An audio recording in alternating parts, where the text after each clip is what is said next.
Chest up, Mia, Theo said, his hands hovering near my ribs, not quite touching. Stick your hips back like you're about to sit in a chair you don't trust. That's all chairs, I puffed, legs burning. Have you seen what event planners' backs look like at 40? I'm fighting for my future right now. Theo laughed, the sound easy and familiar. He'd been my personal trainer for 3 months, ever since my doctor gently suggested that 70-hour workweeks, double espressos, and stress-induced insomnia were not sustainable life choices. I worked for the Bellevue, a luxury hotel with more chandeliers than scents, planning weddings that cost more than my annual salary. My job was to make other people's fairy tales look effortless. Mine, so far, consisted of a 1-bedroom apartment with a leaky shower and a plant I kept forgetting to water. In for 4, out for 4, Theo reminded me. You're not allowed to pass out on me, Amelia. It'll mess up my schedule. Your compassion astounds me, I muttered, pushing through the last rep as the playlist thumped overhead. The gym was half full. After-work regulars scattered across treadmills and weight benches, a couple of college kids taking selfies near the mirrors. The usual Tuesday crowd. The air smelled like rubber and effort and that weird citrus cleaner they used on the mats. Normal. Predictable. Then the front door opened, and the whole room shifted. It wasn't loud.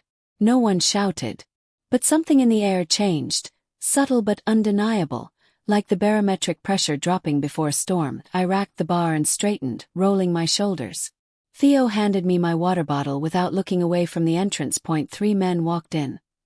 They didn't belong, and everyone knew I'd no gym bags. No headphones. Just dark tailored coats over darker suits, polished shoes that had never seen a squat rack. The one in the middle moved like the others were his gravity. He was tall, broad-shouldered, black hair swept back from a face that looked carved, not grown. Sharp cheekbones, a straight nose with the slightest bump that ruined the perfection and somehow made it worse. He wasn't movie star handsome, he was impactful. The kind of good-looking that hurt to look at for too long. And at his waist, beneath the unbuttoned coat, the matte black curve of a pistol-gripped my mouth went dry. You okay? Theo murmured, low enough only I could hear. Fine, I lied because that was my default setting. My pulse skittered, thudding in my ears. Just catching my breath. The suited men paused just inside, scanning the room the way I scanned ballrooms for hazards. Leaning candles, loose cables, drunk uncles. Their eyes flicked over the equipment, the exits, the people. Then the one in the center, gun guy, looked straight at me, his gaze hit like physical contact. Direct, unhurried. Dark eyes, almost black from here, taking in my flushed face, messy ponytail, the sweat-dark patch on my tank top. For a heartbeat, the music and clatter receded. It was just his eyes on me and the gun at his waist and the realization that if he decided to use it, there wasn't a single thing I could do. He didn't smile. Didn't frown. Just assessed. Then his gaze slid past me to the reception desk where Marcus, the gym owner, was already hurrying out from behind the counter, wiping his hands on a towel like he could scrub off the sudden tension. Theo said quietly. Let's move to the cables. For once, he sounded nervous. I followed his line of sight. The men had spread out, subtle but practiced. One near the front door, one drifting toward the back by the locker rooms, the central figure waiting where Marcus stopped a few feet away. I didn't know we had a dress code now, I said, forcing a joke as Theo guided me toward the other side of the room. My legs felt oddly hollow. Yeah, well, he muttered. Some guys don't need a code. You know them. His jaw clenched. I know of them. Face forward, keep moving. Don't stare. Which was exactly the thing you said when there was something worth staring at. We stopped by the cable machines, pretending to adjust weights. My peripheral vision was suddenly excellent. Mr. DeLuca, Marcus said, voice too bright, too fast. I wasn't expecting. The man in the center cut him off with a slight lift of his hand. I told you to call me Adrian. The name rolled through me like a half-remembered rumor. Adrian. DeLuca. I'd heard that last name before. In whispers at the Bellevue when a certain guest's demands cleared entire floors, when waitstaff traded stories in the back hallways. DeLuca. Quiet money. Quieter threats. Theo swore under his breath. Shit. My heart rate, which had finally started to come down from the squats, shot up again. What? Nothing, he said too quickly. Cable rose. Let's go. I wrapped my hands around the bar, but my attention snagged on the conversation 10 yards away. Marcus shifted from foot to foot, sweat beading at his temple. Look, we're working on it, okay? January's always slow and you've been working on it for 6 months. Adrian's voice carried easily. Low, smooth, with a rasp of gravel. The kind of voice that could read you a grocery list and still make you shiver. I told you I'd have your money, Marcus said. Business picks up in spring. We'll get there. A slow silence stretched. The other men watched the room. Adrian watched Marcus. You see, Adrian said finally, that's the problem with you, Marcus. You think my patience is a renewable resource. He stepped closer. Not much. Just enough that Marcus had to tilt his head to keep eye contact. From here I saw Marcus's throat bob as he swallowed. I'm good for it, Marcus stammered. You know I am. This place, it's my life.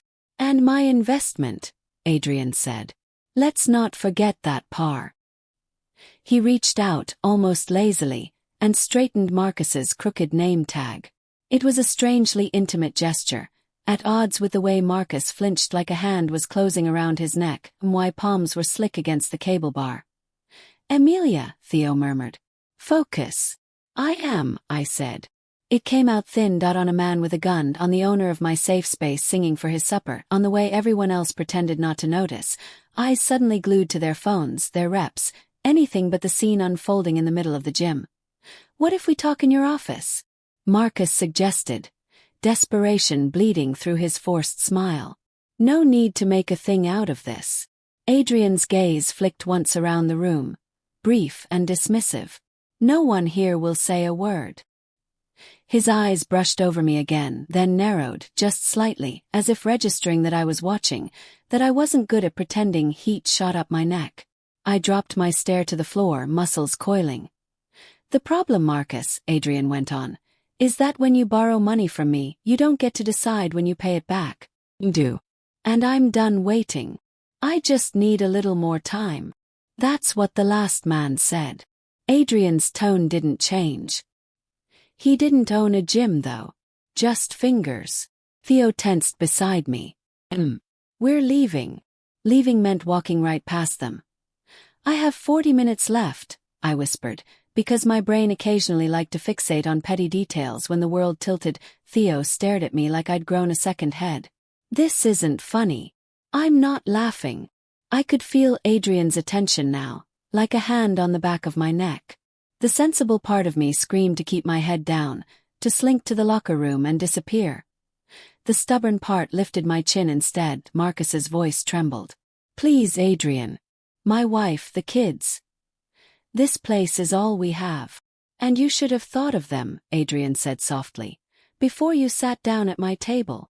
He stepped back, letting the words hang. Then he turned slightly, eyes cutting past Marcus to Theo. My stomach dropped. Theo went still, shoulders bunching.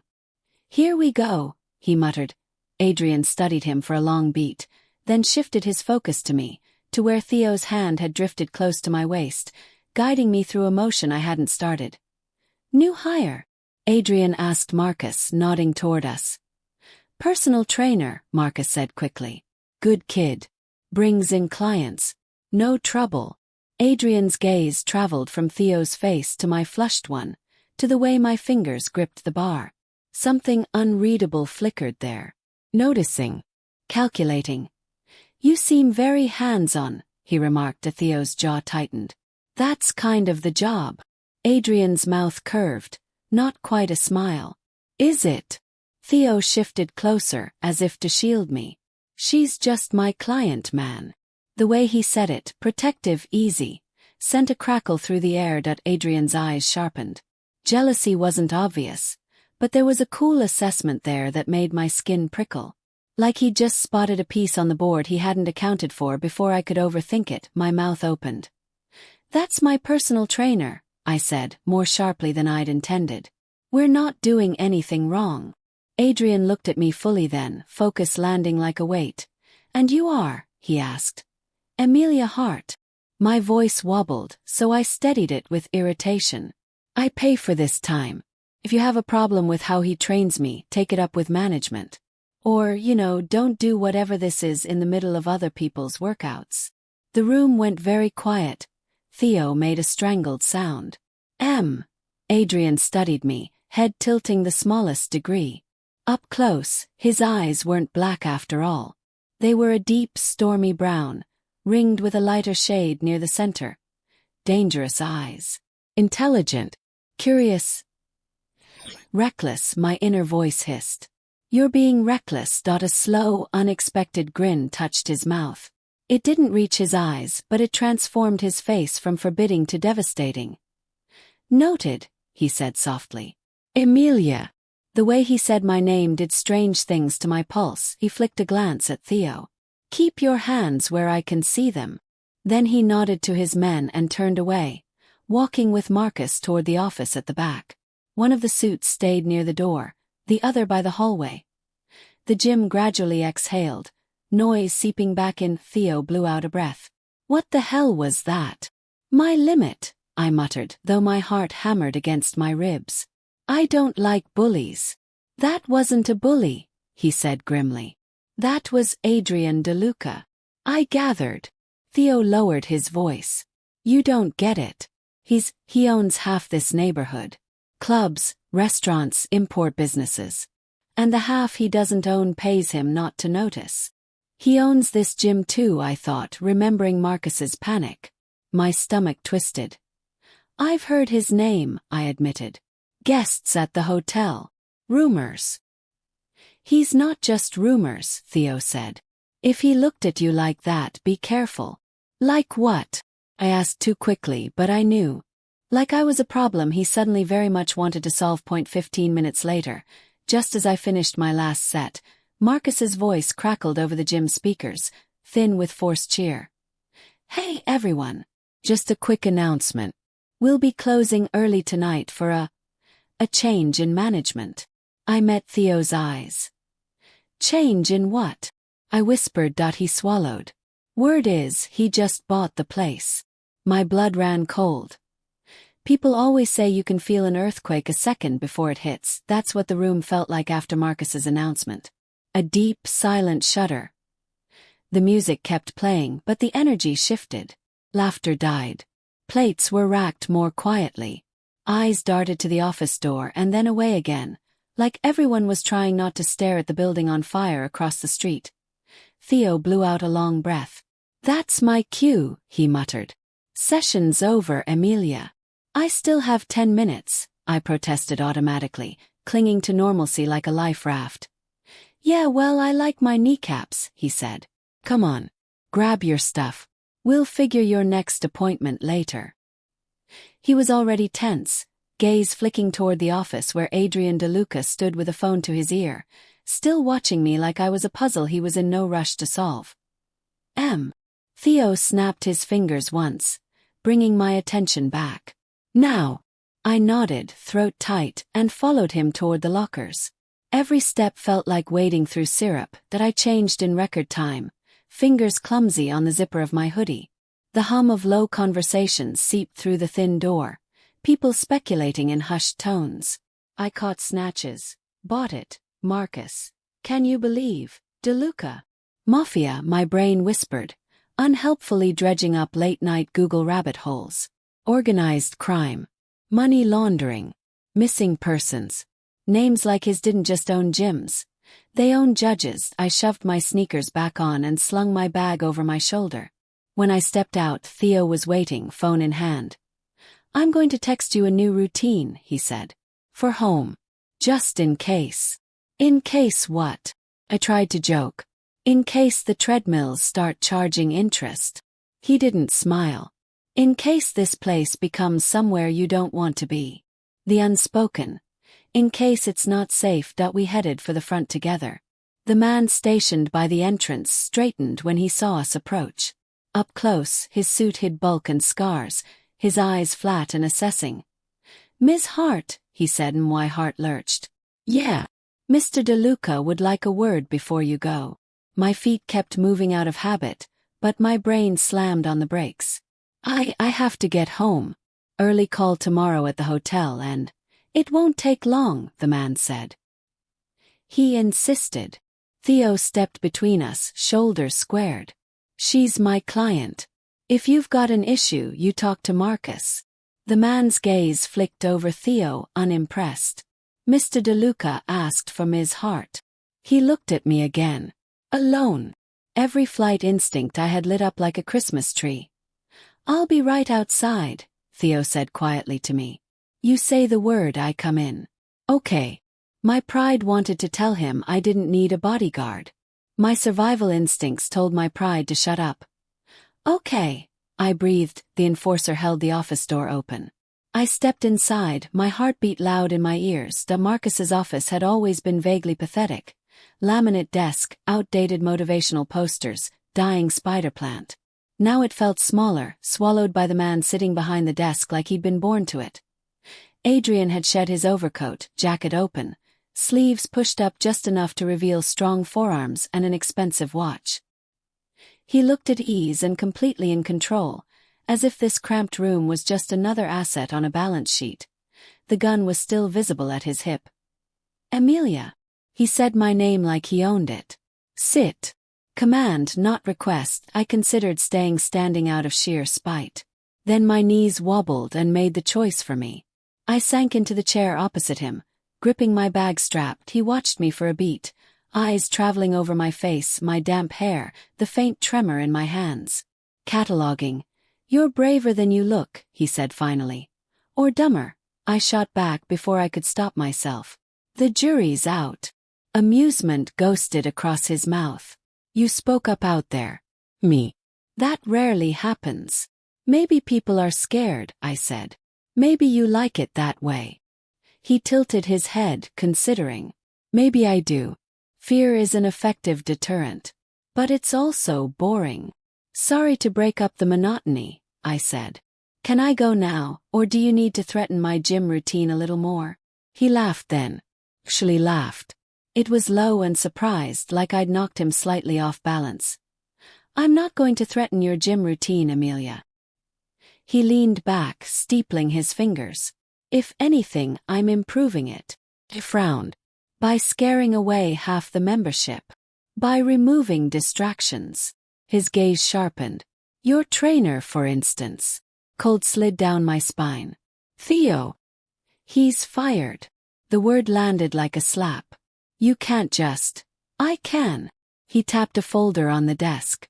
These are the papers that say so. As of 30 minutes ago, I'm the majority owner of Ironhouse Fitness. I decide who works here. My mind scrambled. You walked in and bought a gym. I walked in to collect on a debt, he corrected. I left with an investment. And Theo is what? A faulty treadmill. Anger burned through the fear, bright and sharp. He didn't borrow your money. Marcus did. He's part of Marcus's operation. That makes him my problem. Adrian's eyes pinned me. And I don't like the way he put his hands on you. He'd flooded my cheeks. He was adjusting my form. That's literally his job. Not anymore. Adrian's tone didn't change, but something fierce flickered in his face. This isn't complicated, Amelia. I make a rule. People follow it. I stared at him. You fired a man because you didn't like how he spotted my squat. Because he didn't know when to keep his distance, Adrian said softly. Because you looked at him like you trusted him. Because when you said, that's my personal trainer, you forgot where you were and who was listening. My stomach nodded. You can't punish him for my mouth. Can't. He arched a brow. Interesting choice of word. I swallowed hard. He needs this job. So did Marcus, Adrian said. People make choices. They live with them. You made a choice, I shot back. To walk in here with a gun on your belt and scare everyone into silence. You live with that, or do you just make other people do it for you? Silence stretched. Most men I knew, hotel grooms, drunk donors, fragile egos with too much money, would have snapped by now. Yelled. Puffed up. Adrian didn't. He watched me, expression unreadable, then leaned forward, forearms resting on the desk. Amelia Hart, 26. Event planner at the Bellevue. He said it like he was reading a menu. Graduated state college with honors. No criminal record. No current significant other. His gaze flicked up. Current lease expires in 4 months. Credit cards mostly paid. One plant you don't water enough. My heart lurched. How?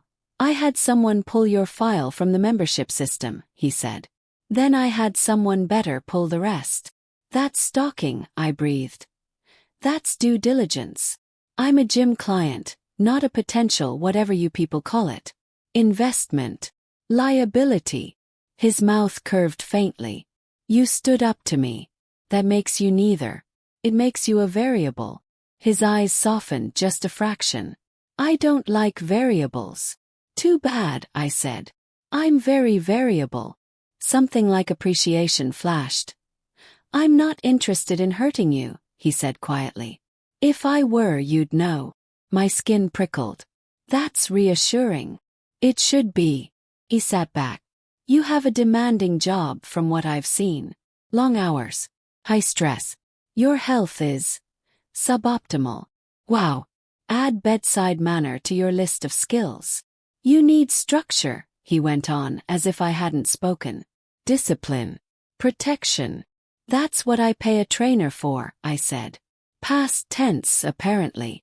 He ignored the jab. So here's what's going to happen. Your membership stays active. Free from now on. Blink. What? Consider it compensation for the inconvenience. You mean for firing my friend? For reassigning him, Adrian said smoothly. He'll land on his feet. You don't know that. He held my gaze. You're right. You don't. But I know he's alive, which is more than I can say for some people who've owed me less. The truth of that hung between us like smoke. My throat felt tight. And what? I just keep coming here like nothing happened. Not like nothing happened. A slow heat crept into his eyes. Like something changed. He let that sink in. You'll train at different hours, he continued. Fewer people. Less distraction. Whose? I asked before I could stop myself. Mine or yours? His lips twitched. Both. The implication hit me like a physical thing. You plan to be here. Sometimes, he said. You said you pay for this time. I'm giving you better value. My pulse skittered. I don't want you as my trainer. Good, he said softly. I'm not applying for the position. Then what position are you applying for? I demanded. He studied me for a long, unsettling beat. That, he said, depends how honest you're willing to be. With me. With yourself. The air in the room felt thicker, harder to pull into my lungs.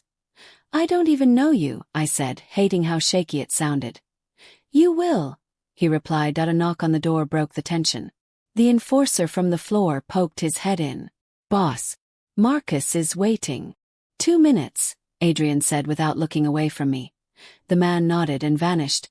Adrian rose, and for a second I thought it was over, that he'd throw one last cryptic comment and let me go stew instead. He rounded the desk. He stopped in front of me, close enough that I had to tilt my head to meet his gaze. Close enough to smell him. Clean soap and something darker, an undercurrent of smoke and spice.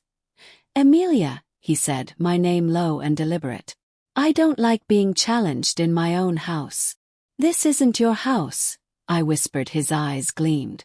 It is now. And you just made yourself very interesting in it. He reached past me. I flinched, but he only brushed his fingers over my gym key tag, still clipped to my bag. He unhooked it, turned it over, then pressed it back into my hand, his fingers wrapping briefly around mine. Keep coming, he said. Tomorrow, 6 a.m. I'll make sure you're well looked after. He released my hand, stepping back. And Amelia? What? I breathed. His gaze swept my face one last time, lingering on my mouth. Next time you tell a room full of people, that's my personal trainer in front of me. His voice dropped, silk over steel. Think very carefully about who you're claiming. And who's listening? I walked out of that office shaking, my key tag biting into my palm like a brand. Theo looked up from where he waited by the water fountain, eyes searching my face.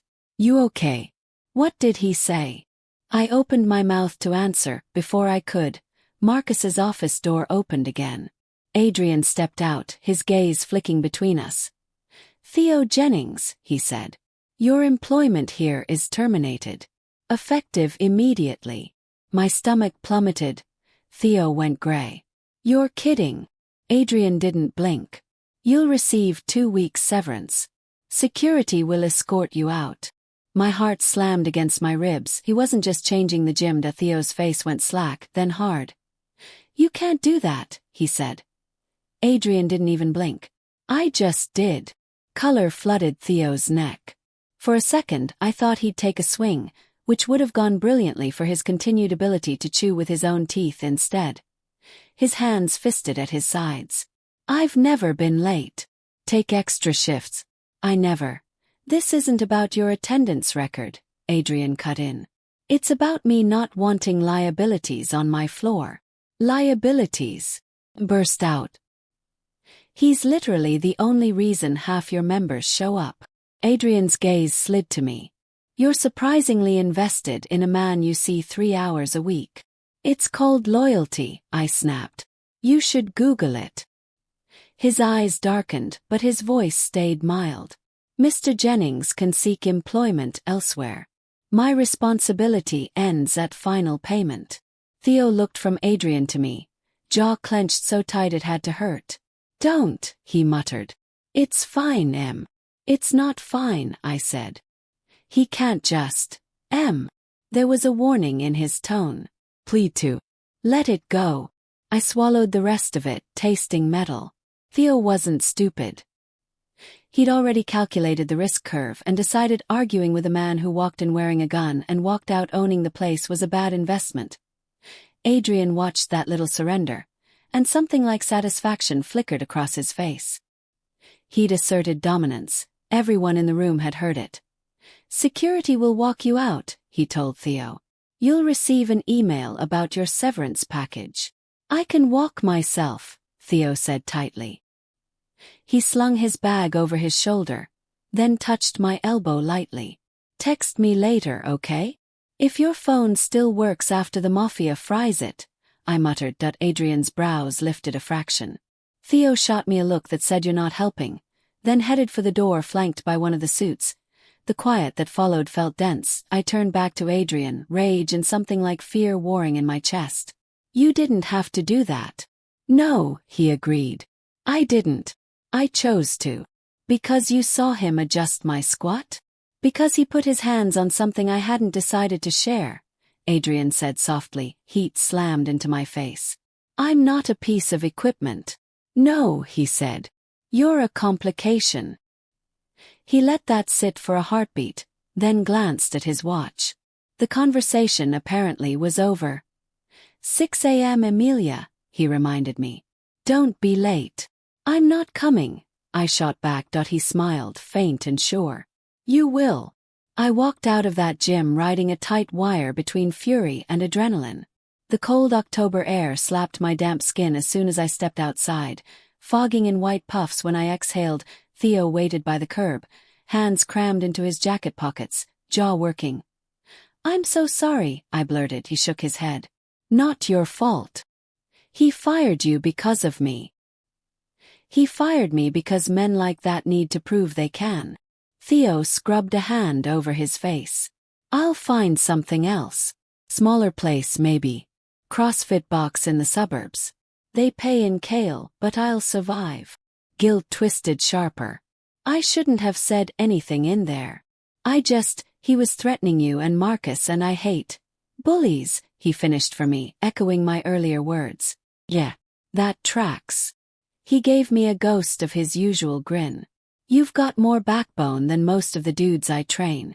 It's kind of terrifying. Doesn't seem to be helping either of us, I muttered. His smile faded. Listen. Don't poke that bear unless you have to. Guys like him. They don't live in our world. They don't follow our rules. I figured that out around the time I saw the gun, I said. Theo's gaze scanned the street, suddenly wary. Exactly.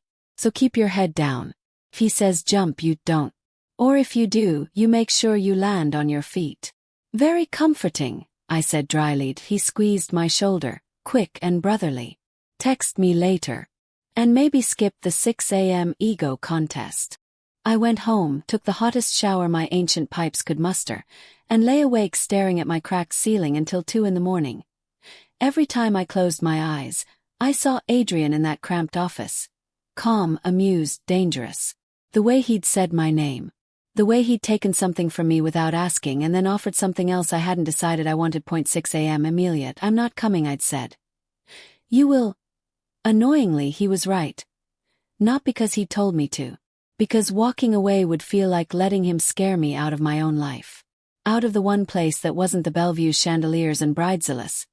And because some masochistic part of me wanted to look him in the eye again and prove he didn't get to decide who touched me, who trained me, who saw me sweat. So at 5:40, I dragged myself out of bed, pulled on leggings and a hoodie, and headed back. The streets were still half asleep, streetlights casting puddles of orange on wet pavement.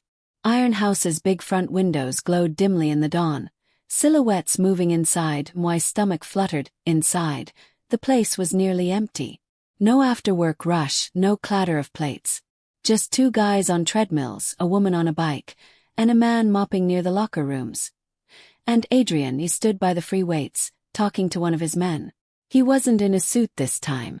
Black joggers, dark long-sleeved shirt that clung to broad shoulders and powerful arms. The gun was gone, or at least not visible. He looked normal. Or he would have, if not for the gravity that bent the room around him.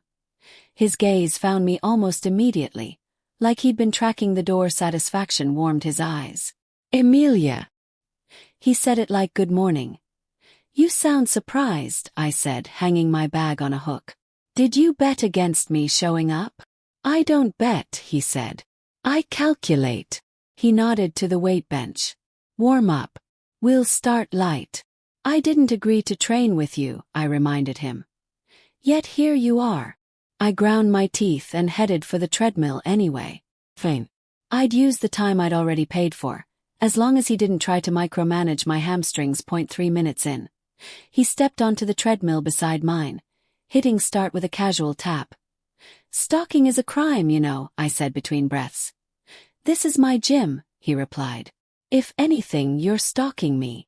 That's not how that works. He glanced over, eyes crinkling slightly. You didn't want your friend to lose his job. I understand that. Great, I said. You can hire him back. No, I glared at him. Then we don't understand each other. His gaze flicked to my hands gripping the treadmill rails, the tension in my shoulders. I don't like divided loyalties, he said. They get men killed. Theo is loyal to Marcus.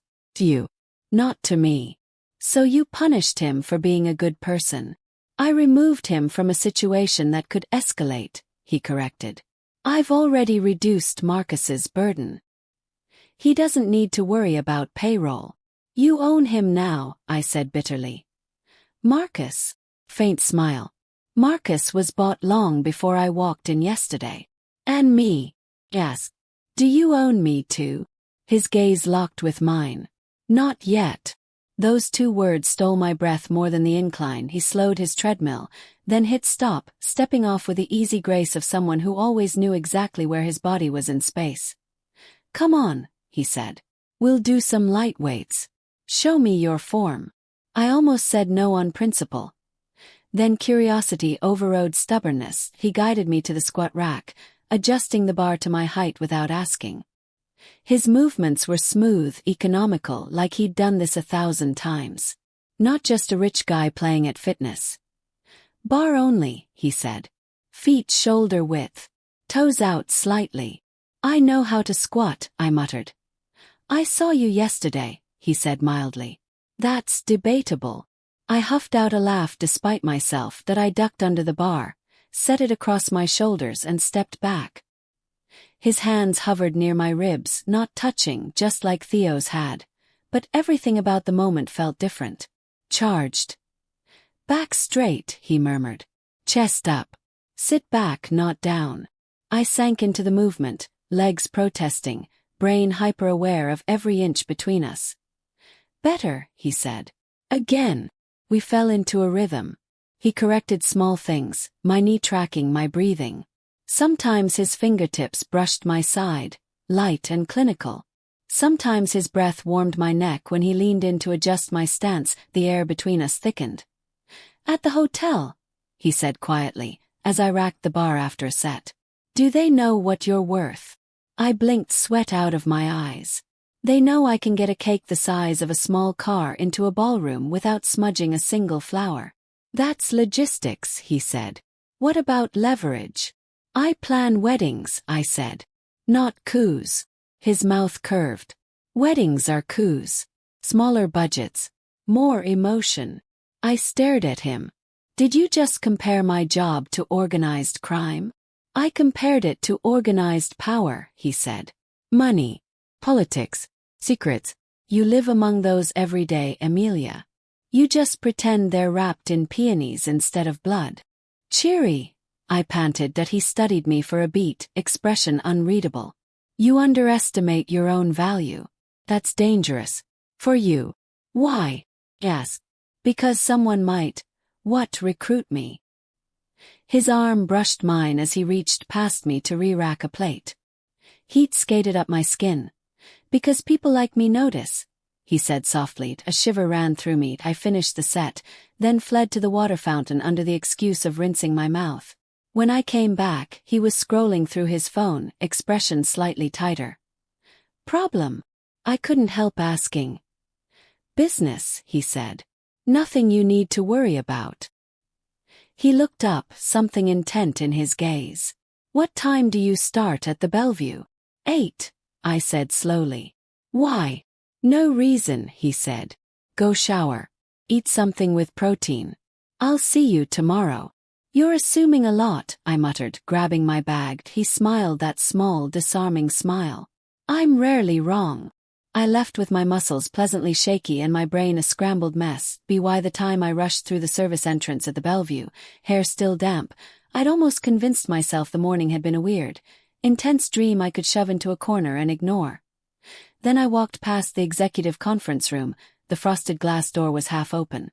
My boss, Lydia, stood inside, posture deferential in a way I'd never seen. Across from her, back to the door, a tall man in a dark suit gestured to a floor plan spread across the table. His voice slid out, low and unmistakable. VIP wing, full buyout, discretion is non-negotiable. Lydia laughed, nervous and eager. Of course, Mr. DeLuca. The Bellevue is honored to host your events.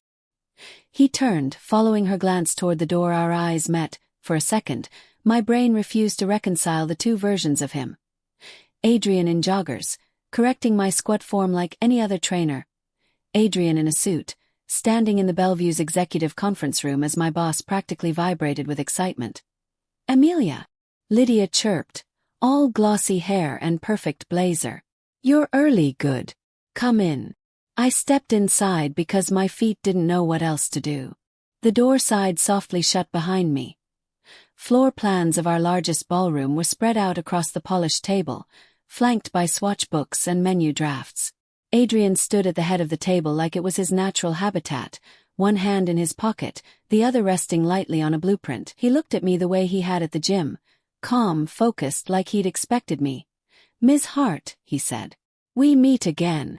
Lydia beamed between us. You've already met. Perfect. That saves me an introduction. Amelia is one of our best coordinators. Detail-oriented, fast on her feet, very discreet. I managed a professional smile.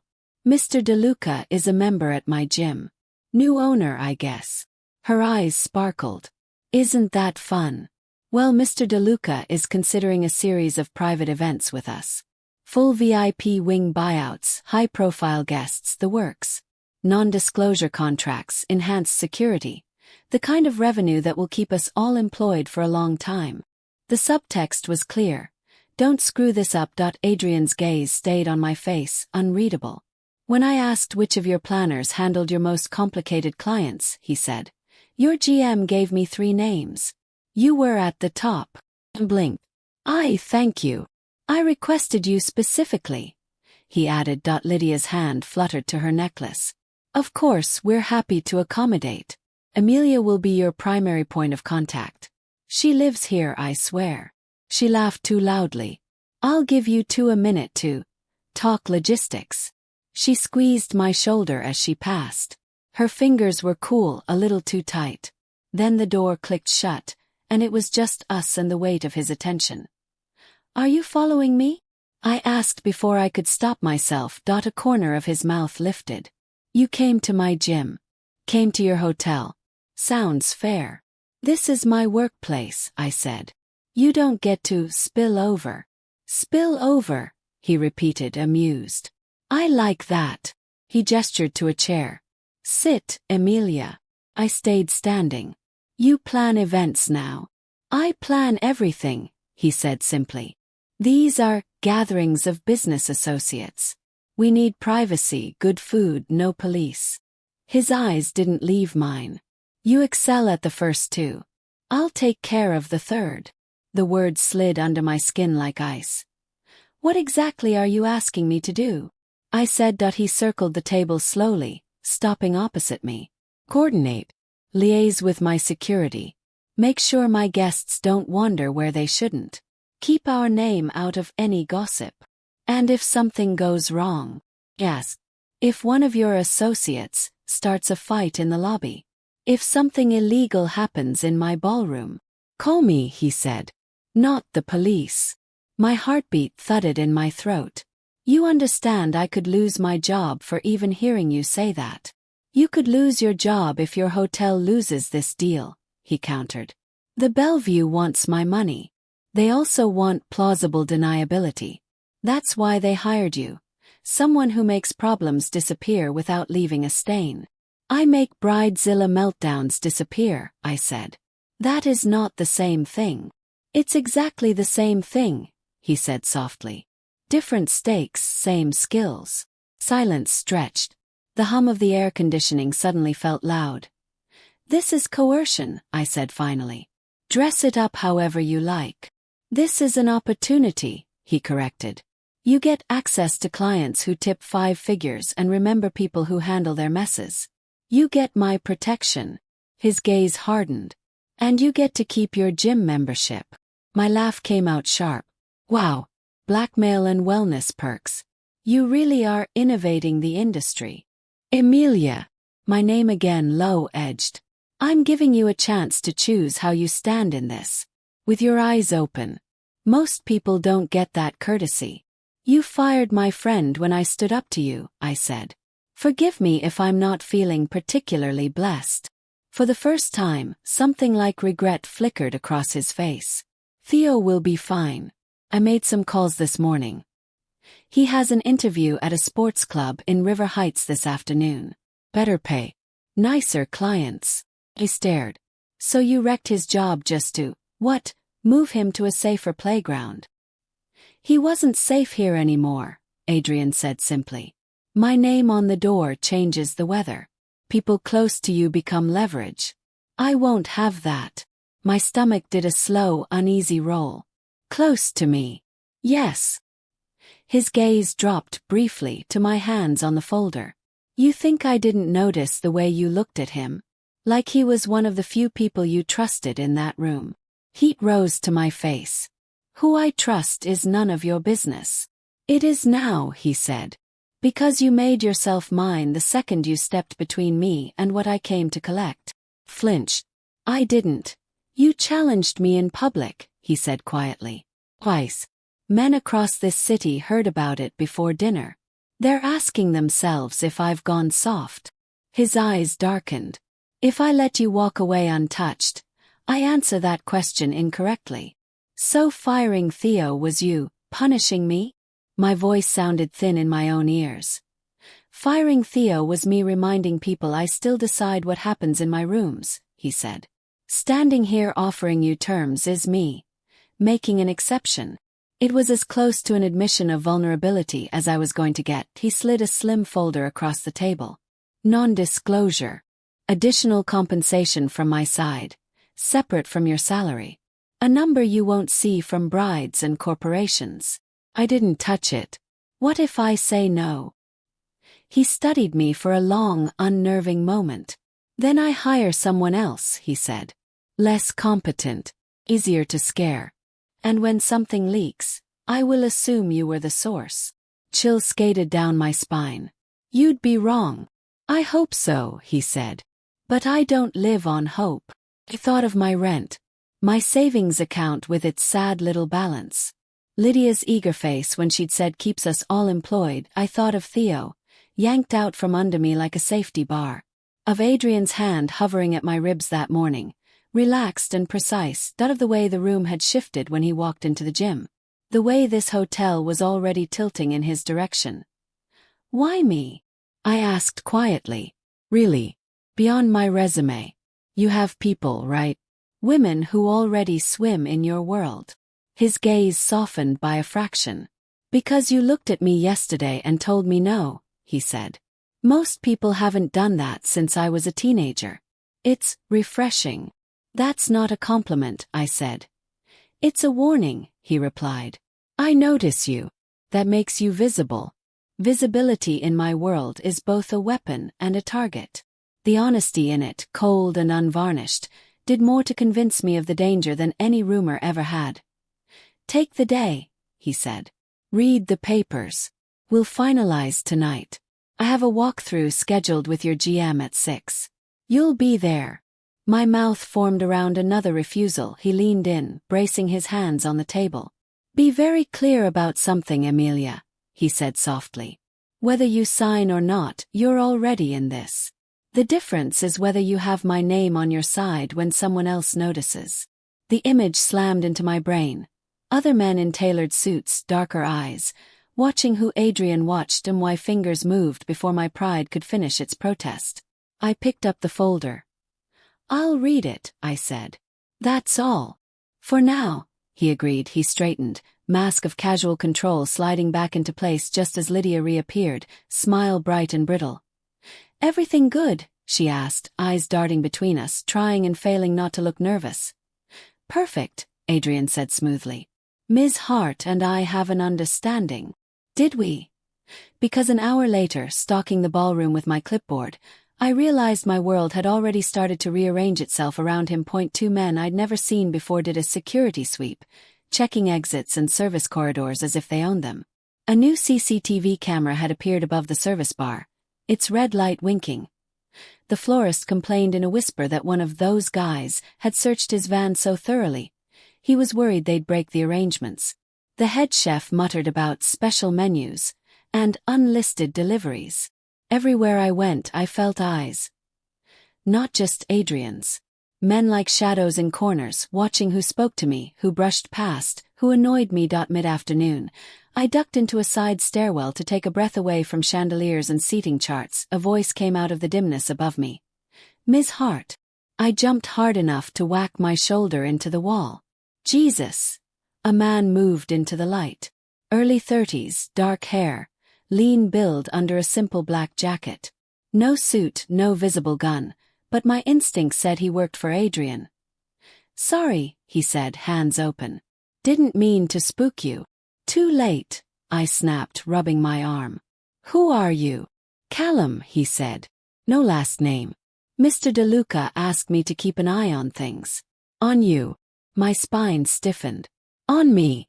Just until the first event is done, he said. New terrain. New variables. There was that word again. So I'm what? A package you've been assigned to babysit. I said. His mouth twitched. Some packages bite. You seem like one of them. Sure, he said easily. Look, I'm not here to crowd you.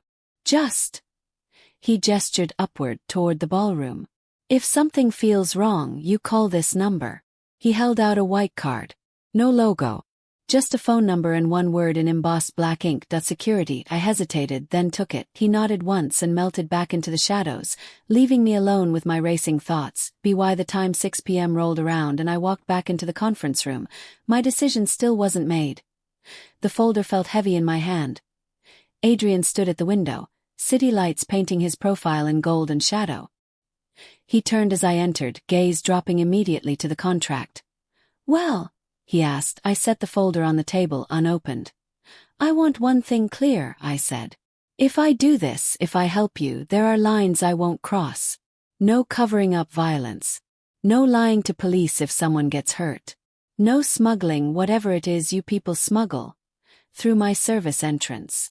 He watched me, eyes dark, unreadable. "You're negotiating with a man you think is a criminal." "Yes," I said.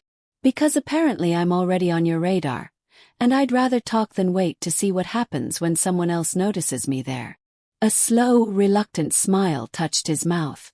"You're either very brave," he said, "or very stupid." "Maybe both," I said. "Do you agree to my conditions or not?" He stepped closer, taking his time, until there was only the table between us. "I won't ask you to lie to police," he said carefully. "I don't smuggle through front doors. And if someone gets hurt at one of my events, it will not be because of you. It will be because they made choices." "That's not a yes." "It's the closest you're going to get," he said, and my heartbeat thudded in my throat. Slowly, I opened the folder. I didn't read every clause. I wasn't foolish enough to believe words on paper would protect me from a man like him anyway. But I saw the stipend, saw the confidentiality language, saw the part that said I could walk away after 6 months, no questions asked. Adrian placed a pen beside my hand. "Last chance to say no," he said quietly. "You'll just find someone else," I said. "Someone dumber, more scared." His gaze didn't waver. "Yes." My fingers tightened around the pen I signed. He reached for the folder, sliding it back toward himself, satisfaction flaring in his eyes. Before he could comment, there was a sharp knock on the door. Callum slipped in, face grim. "Boss," he said, "we've got a problem. Someone just tagged the loading dock." He held up his phone, screen glowing. Spray painted across the Bellevue's back wall, in dripping red letters, was a single word, "Rat." Underneath it, a crude crown. At Adrian's jaw hardened, the temperature in the room dropping 10 degrees. "That's Valenti's mark," Callum said. "He knows you're here." Adrian's gaze slid to me, and for the first time I saw real anger burn through his composure. The letters bled down the screen in jagged red streaks, crude crown dripping over the T. It didn't feel like a word so much as a verdict. "Valenti," Adrian said, voice gone flat. "He doesn't waste spray paint unless he's sending a message." My throat worked. "Message to who?" His gaze cut to me. "Me. Through you." My fingers tightened around the edge of the table. "Why me?" "Because I walked into your gym yesterday and everyone in the neighborhood knows it by now," he said. "Because my men have been seen going in and out of this hotel all day. Because Valenti has the instincts of a hyena. He watches where the lion looks. You're the lion in this metaphor, I'm guessing." He didn't even crack a smile. "He thinks I'm feeding you information, or moving money through your events, or that you're something soft enough to squeeze until I make a noise." The image made my stomach roll. "You're sure it's him?" Callum zoomed in on the crown. "That's his little signature. Wore it on a chain before he ever had anything to be king of." "Security cameras?" Adrian asked. "Working on it. He would have sent kids or junkies. Cheap and fast. We'll have faces." Adrian's jaw flexed once. "When you find them, break the hand they used to paint. Then pay their bail." He stared. "You can't." He turned to me, eyes like dark glass. "If I don't answer this, Valenti thinks I've stopped defending my borders. That's how wars start. And spray paint justice is how they stop." My voice came out high, thin. "They're just kids. Kids don't tag my walls without someone promising to keep them warm afterward," he said. "Valenti sent them. He can explain to them why their fingers don't work anymore." The casual cruelty in it made my chest go tight. He wasn't raising his voice. He wasn't raging. That almost made it worse. This was just procedure. That I looked at Callum, grasping for backup. "You're really going to do that?" He hesitated a beat, then shrugged one shoulder. "I do what I'm paid to do, Ms. Hart." And I pay you to keep me 2 steps ahead, Adrian said. Not to argue philosophy. Clean it. Double exterior patrols. I want a man on every service entrance until these events are done. And pull the staff list. Anyone new in the last 6 months gets a second look. On it. Callum slid out, the door whispering shut behind him. The room felt larger without him and somehow more suffocating. You're scaring me, I said, the words tearing out before I could smooth them. Adrian studied me, the hard lines of his face softening just for a breath. Good, he said quietly. Fear will keep you alive. Threats and metaphors won't, I snapped. Valenti doesn't even know me. He knows enough. Adrian picked up the photos again, gaze lingering on the dripping crown. He knows I notice you. He knows you work where I spend money. He knows you talk back to me in public and I didn't put you on your knees for it. Heat flared in my cheeks. Is that the usual consequence? In my world. He met my eyes. Yes. You're not helping your case here, DeLuca. He exhaled, some of the razor edge leaving his shoulders. Come on. Where? To see it, he said. Sometimes reality cuts through panic better than pictures. I wanted to say no. To go hide in my office with its wall calendar and emergency stain removal kit and pretend none of this touched me. Instead, my legs moved. We took the service elevator down, the one I used to sneak brides in and out of makeup disasters. Adrian stood too close in the small metal box, his height and presence crowding the air. I watched our reflection in the scratched paneling. Me in my blazer and ballet flats, him in tailored armor. We looked like 2 people from different movies spliced into one frame. When the doors opened onto the loading dock, the scent of diesel and cold concrete hit first. Then the red.it glared from the far wall, bigger in person, raw and angry. Rat, crowned and dripping, a couple of hotel maintenance guys hovered nearby with buckets and scrub brushes, looking like they'd very much like to be anywhere else. A security guard I recognized kept his eyes studiously on the ground. They all glanced up as Adrian stepped out. Then their gazes slid away just as quickly. Mr. DeLuca, the guard muttered. We were just about to. Leave it a minute, Adrian said. I want Ms. Hart to see. Already had. It felt like standing in front of my own obituary. Hey, Adrian said softly. I realized I'd wrapped an arm around myself, fingers digging into my elbow. I forced them to unclench. This is about you, I said, voice scraping. Your wars. Your rivals. You dragged them here. I did, he agreed. No denial. And now they're looking for handles. His gaze flicked to me. You are not going to be one. How do you plan to control what someone else decides I am? I demanded.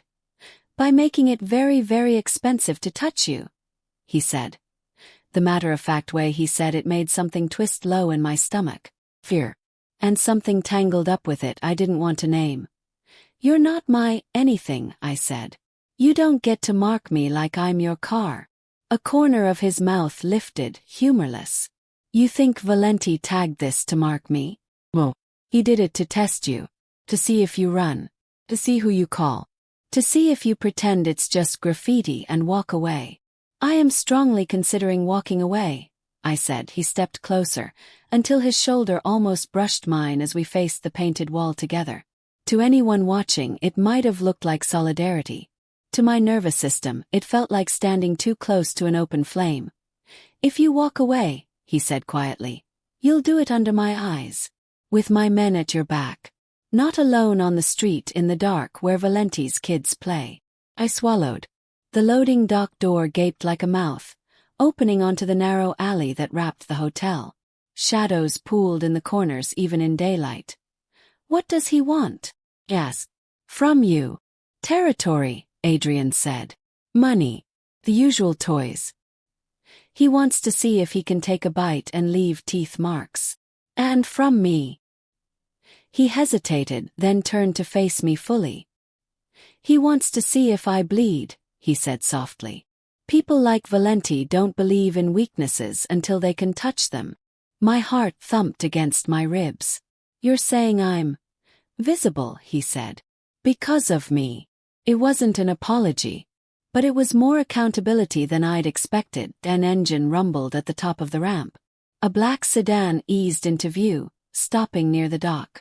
One of Adrian's men stepped out, scanning the shadows before nodding once toward us. Adrian's hand brushed the small of my back, steering me subtly away from the spray paint, from the hotel employees toward the car. "Wait," I said, digging my heels in. "I still have work." "You're done here for today," he said. "Lydia will survive without you for one afternoon." "My boss is terrified of losing my account," he replied. "She'll tell you she insisted you take a break. I'll have Callum text her the script." The sheer audacity of it made my head spin. "You really think you can rewrite my schedule because some guy with a spray can?" "Some guy with a spray can," he cut in, "just told half the underworld that he knows I'm here. That he knows you're here with me. That is not nothing, Emilia." He opened the car door. The scent of leather and faint cologne wafted out, stupidly familiar now. "I'm not getting into another one of your cars," I said. "Yes, you are." His voice dropped, silken and steely at once. "Because your alternative is walking to the subway alone while I stand here watching you get smaller, wondering which corner Valenti posted a camera on." My feet stayed planted. My brain screamed about independence, about not letting him drive every choice. Then my phone buzzed. I glanced down. Unknown number.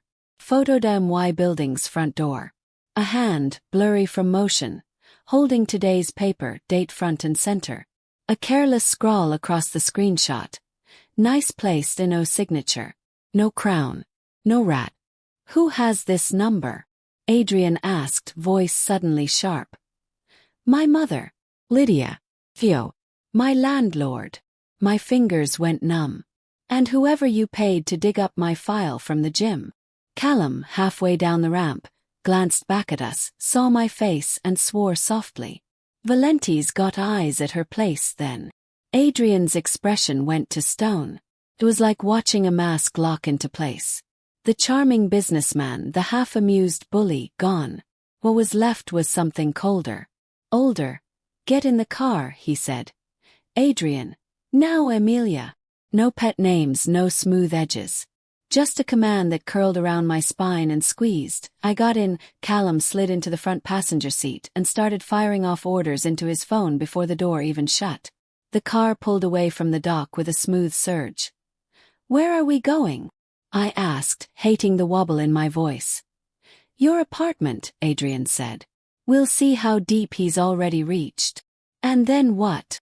"Then," he said, eyes on the road ahead, voice like winter, "we decide whether it's safer for you to ever set foot in it again." The words settled over me like ice point. 10 minutes later, we turned onto my block. My building, a 4-story brick rectangle with peeling paint and perpetually broken mailboxes, looked exactly the same from the street, until I saw the front door, hanging slightly open. The car hadn't even fully stopped before Adrian was out, one hand already under his jacket. Callum flanked him. "Stay in the car," Adrian said over his shoulder. I watched them disappear into the shadowed entryway, my heart stuttering. Silence pressed in, broken only by the ticking of the cooling engine. 2 minutes felt like 20, then Adrian reappeared at the top of the stairs, expression carved from stone. He opened the back door, leaned in. "Don't freak out," he said. "Great opener," I breathed. "That always means it's fine." He hesitated for the barest second, then held out his hand. My fingers slid into his on reflex. Warm. Strong. Too steady. We climbed the narrow staircase together. His body a wall between me and whatever waited above. My front door yawned open. The frame was splintered near the lock. My living room looked like a storm had hit it. Couch cushions knifed open, stuffing clawed out. Drawers dumped. My single sad plant overturned, dark soil smeared like blood across the floorboards, and on the far wall, in the same red spray paint as the hotel loading dock, a new word. Girl, crown perched crookedly on the G. Beneath it, in smaller letters, a question. The letters bled down the screen in jagged red streaks. Crude crown dripping over the T. It didn't feel like a word so much as a verdict. "Valenti," Adrian said, voice gone flat. "He doesn't waste spray paint unless he's sending a message." My throat worked. Message to who? His gaze cut to me. Me. Through you. My fingers tightened around the edge of the table. Why me? Because I walked into your gym yesterday and everyone in the neighborhood knows it by now, he said. Because my men have been seen going in and out of this hotel all day. Because Valenti has the instincts of a hyena. He watches where the lion looks. You're the lion in this metaphor, I'm guessing. He didn't even crack a smile. He thinks I'm feeding you information, or moving money through your events, or that you're something soft enough to squeeze until I make a noise. The image made my stomach roll. You're sure it's him? Callum zoomed in on the crown. That's his little signature. Wore it on a chain before he ever had anything to be king of. Security cameras? Adrian asked. Working on it. He would have sent kids or junkies. Cheap and fast. We'll have faces. Adrian's jaw flexed once. When you find them, break the hand they used to paint. Then pay their bail. I stared. You can't. He turned to me, eyes like dark glass. If I don't answer this, Valenti thinks I've stopped defending my borders. That's how wars start. And spray paint justice is how they stop. My voice came out high, thin. They're just kids. Kids don't tag my walls without someone promising to keep them warm afterward, he said. Valenti sent them. He can explain to them why their fingers don't work anymore. The casual cruelty in it made my chest go tight. He wasn't raising his voice. He wasn't raging. That almost made it worse. This was just procedure. I looked at Callum, grasping for backup. You're really going to do that? He hesitated a beat, then shrugged one shoulder. I do what I'm paid to do, Ms. Hart. And I pay you to keep me 2 steps ahead, Adrian said. Not to argue philosophy. Clean it. Double exterior patrols. I want a man on every service entrance until these events are done. And pull the staff list. Anyone new in the last 6 months gets a second look. On it. Callum slid out, the door whispering shut behind him. The room felt larger without him, and somehow more suffocating. You're scaring me, I said, the words tearing out before I could smooth them. Adrian studied me, the hard lines of his face softening, just for a breath. Good, he said quietly. Fear will keep you alive. Threats and metaphors won't, I snapped. Valenti doesn't even know me.